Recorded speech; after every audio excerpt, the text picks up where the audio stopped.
Hello प्यारे बच्चों, welcome to my English class and A R radio secure hub. और मैंने अभी कंटिन्यूअस एग्जाम्स पीरियड में कंटिन्यू वीडियो बना रहा हूँ, आपके लिए अपलोड कर रहा हूँ। उम्मीद कर रहा हूँ आप इंजॉय कर रहे होंगे। आज का वीडियो है job application writing section, CBSE class 12 students and English core paper English core के लिए है। उम्मीद कर रहा हूँ आप लोग को अच्छा लग रहा होगा। और शेयर करें, सब्सक्राइब करें, फॉलो करें और मुझसे जरूर जुड़ें। कुछ भी समस्या है अपने जूनियर सीनियर से भी शेयर करें और जरूर समझने की कोशिश करें। अगर कुछ डाउट है तो I am there to help you out. चलो हम लोग जॉब एप्लीकेशन डिस्कस करते हैं आज। Now the topic is job application, important topic of writing section. Either you attempt letter to editor or job application, but I'll say that किसी को ignore मत करो। पता नहीं जिसको आपने इग्नोर किया वही आपकी नूर को ले गया। मतलब आपने अगर एडिटर को छोड़ा, जॉब एप्लीकेशन को पकड़ा और पता ये चला कि एडिटर के क्वेश्चन इतना डिफिकल्ट आया कि आप उसी को गलत सलत लिख के आ गए। आप सिर्फ जॉब एप्लीकेशन को पकड़े और एडिटर को छोड़ दिए, पता ये चला जॉब एप्लीकेशन का ऐसा क्वेश्चन आया जहां आप सही इनपुट नहीं दे पाए, तो बर्बाद। इधर भी बर्बाद, उधर भी बर्बाद।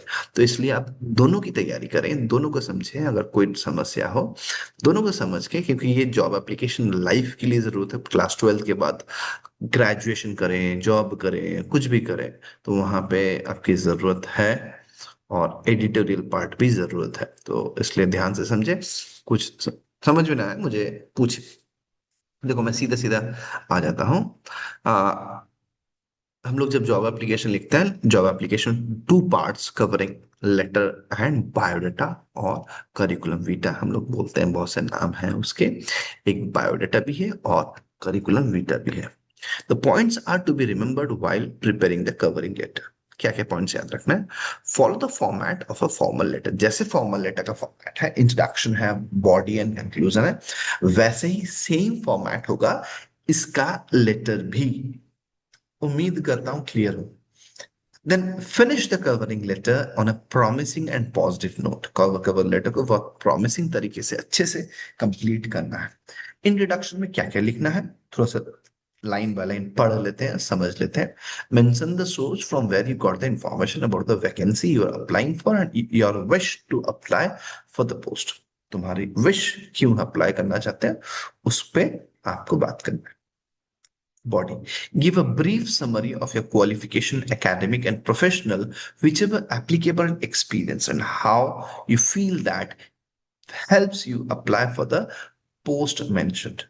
Conclusion. Make a reference to CV, photograph, and other details enclosed, and express your wish to attend an interview. तुम्हारा wish express करो, क्यों attend करना चाहते हो interview को। ठीक है। Finish the covering letter on a promising and positive note. अच्छे एक पॉजिटिव नोट पे कवरिंग लेटर को कंप्लीट करो। After that, after signing off, write a short title encloses the least biodata, copies of certificate and passport size photograph. ये real life में जरूरत पड़ता है। एग्जाम पेपर्स में आप सर्टिफिकेट अटैच नहीं करते, पासपोर्ट फोटोग्राफ नहीं देते, लेकिन बायोडाटा लिखते हो। तो इसलिए आपको बायोडाटा समझनी है। The CV should have following details. The CV curriculum vitae हम बोलते हैं एंड और बायोडाटा। सीबीएसई के हिसाब से मैं सजेशन यही दूंगा, आप बायोडाटा लिखो और बायोडाटा ही रखो और ज्यादा कुछ मत करो। उसमें क्या क्या होता है? Personal information, qualification academic and professional, experience if you have, if it is not a fresher one. Then उसके बाद क्या है? References. Qualification should be written in a table with 4 columns: name of the exam, name of the university, year of passing, percentage of marks, ये सब होता है। Then qualification should be written from the current qualification to the first. Experience should be written from the current to the first. Referees full name is कौन referee, मतलब reference किसका दे रहे हो, उनका फुल नाम, designation, postal address and telephone number should be. ये सब होना चाहिए। देखो आप क्लास 11 में एडवर्टीजमेंट लिखे होगे, और ये एडवर्टीजमेंट है सेल्स रिप्रेजेंटेटिव के लिए। Young and enthusiastic candidate, dynamic, target driven with flare for selling, means flare for selling, means selling का तजुर्बा रखता हो, should have good communication skills, pleasing personality, apply within a week, and detailed resume to India phone 42 में से address दिया गया, इस address में भेजो, चिट्ठी भेजो। Response to above advertisement, given detail on your profile, you are Keshav Shukla, Aditi Shukla, living इतने हाउस नंबर में रहते हैं, न्यू दिल्ली में रहते हैं। तो हो गया एड्रेस, भेज टू द मैनेजर, डेट डाल दिए, स्पेस दे दी, जैसे हम लोग लिख रहे हैं फॉर्मल एप्लीकेशन वैसे ही है। सब्जेक्ट आ गया, देखो इसमें एक चीज अच्छा है, कुछ चीजें फिक्स्ड है। एड्रेस जैसे जॉब एप्लीकेशन लेटर्स में लिखते हैं वैसे ही है, लेकिन सब्जेक्ट हो गया application for the post of. ये कॉमन है, कुछ भी आपका आने दो, आपको यही चिपकाना है सब्जेक्ट में, application for the post of. कुछ भी क्वेश्चन है, बस उस पोस्ट के हिसाब से आपको नेक्स्ट पार्ट लिखना है। Sales representative, doctor, teacher, trainer, कुछ भी हो, ठीक है। देन आपका आ गया with reference to the advertisement in the Times of India dated 12 June 2022, I have come to know that there is a vacant post for sales representative in your company. मैं आपकी कंपनी में vacancy है, मुझे जानने को मिला है। I want to apply for the same. Just यहाँ पे थोड़ा सा मैं चेंज में लाऊंगा, वांट टू के जगह I would like to apply for the same, थोड़ा सा फॉर्मल टोन को लाऊंगा। I have done graduation from DU. I have 5 years working experience. I have good knowledge of public dealing. अगर देखो बच्चों यहाँ पे जैसे I have दिया गया है, इसको कुछ स्ट्रक्चरिंग करके और सिंपल कर सकते हो, एंड कर सकते हो आपको चाहो तो। I have done graduation from DU and I have 5 year working experience. Full stop. I have good knowledge of लिखिए, ऐसे आप कर सकते हैं। तो इस चीज का ध्यान रखो, इस तरीके से आप बना सकते हो। और साथ में आप ये भी कर सकते हो, if you give a chance. देखो ये जो इफ स्टेटमेंट है, आप इसको इग्नोर करो।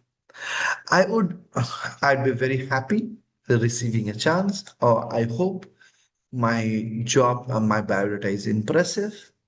ऐसे आप कुछ और टोनालिटी लिख सकते हैं। इफ स्टेटमेंट्स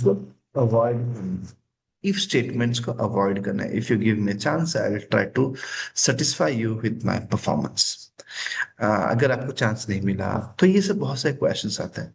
आप अपना I hold a good performance record, मेरा अच्छा परफॉर्मेंस रिकॉर्ड है एकेडमिक में, एंड प्रोफेशंस में मीन्स पढ़ाते एक्सपीरियंस है, तो मैं उसी आधार में आपके इंस्टीट्यूशन में भी अच्छा परफॉर्म करूंगा, ठीक है। तो इस तरीके से आप अपने लैंग्वेज को थोड़ा सा चेंज कर सकते हो। और थैंक यू, योर्स ट्रूली केसफ अदिति। देन बायोडाटा लिखना है, नेम, फादर्स नेम, सेक्स। देखो ये जैसे एक लाइन में एक कॉलम में रखा गया है, वैसे ही कोशिश करो वैसे ही लिखने का। Father's name, sex, date of birth, address. देखो आप जो एज डाल रहे हो अदिति या केसव के हिसाब से डालना, ना है कि आपके हिसाब से। अगर क्योंकि आप इतना 5 साल का एक्सपीरियंस है, काम किए हो, आप तो अभी +2 पढ़ रहे हो, आपका तो वो एक्सपीरियंस नहीं है। तो आपको उस हिसाब से ये डेट लिखना है, डेट ऑफ बर्थ लिखना है, क्वालिफिकेशंस लिखने हैं, एक्सपीरियंस उसी हिसाब से लिखने हैं, तो आपको आसानी होगी। समझ में आया? देन एक्सपीरियंस लिखना है, यहाँ पे दिया गया 5 years working in Rama private limited company. यहाँ पे देखो एक चीज क्लैरिटी नहीं है, डेजिग्नेशन क्या था, कब से कब तक काम किया। 5 साल तो समझ में आ रहा है, लेकिन कब से कब तक काम किया, तो इसको थोड़ा सा और क्लैरिटी के साथ लिख सकते हो। देन सिंगिंग हॉबी है, नेशनलिटी इंडियन है, रिलीजन हिंदू है, marital status unmarried, salary expected and salary withdrawal. ये उम्मीद है, ये चाहो लिख सकते हो। मैं अक्सर अवॉइड करता हूँ, बच्चों को बोलता हूँ सैलरी के बारे में मत लिखो, जब तुमको बुलाया जाए तब वहां पे 1 to 1 डिस्कस करो सैलरी। ये रियल लाइफ में भी एप्लीकेबल है, this is my suggestion to you all. Then आ गया क्या, रेफरेंस, 2 आदमी का रेफरेंस दिए हो, जहाँ काम करते थे और जहाँ पढ़ते थे वहां का रेफरेंस है ये। और इससे क्या हो गया, आपका बायोडाटा कंप्लीट हो गया। ठीक है। तो उम्मीद करता हूँ बच्चों आप लोगों को अच्छा लगा होगा ये सब शॉर्ट डिस्कशन। एक क्वेश्चन मैंने डिस्कस किया, थोड़ा सा आइडिया दिया जॉब एप्लीकेशन के बारे में। अगर कुछ डाउट है जरूर मुझसे जुड़ें, जरूर लिखें और फॉलो करना ना भूलें, सब्सक्राइब करें, शेयर करें, हर एक बच्चे को ये फायदा मिले, एग्जाम्स के बेनिफिट मिले। Thank you students, bye bye.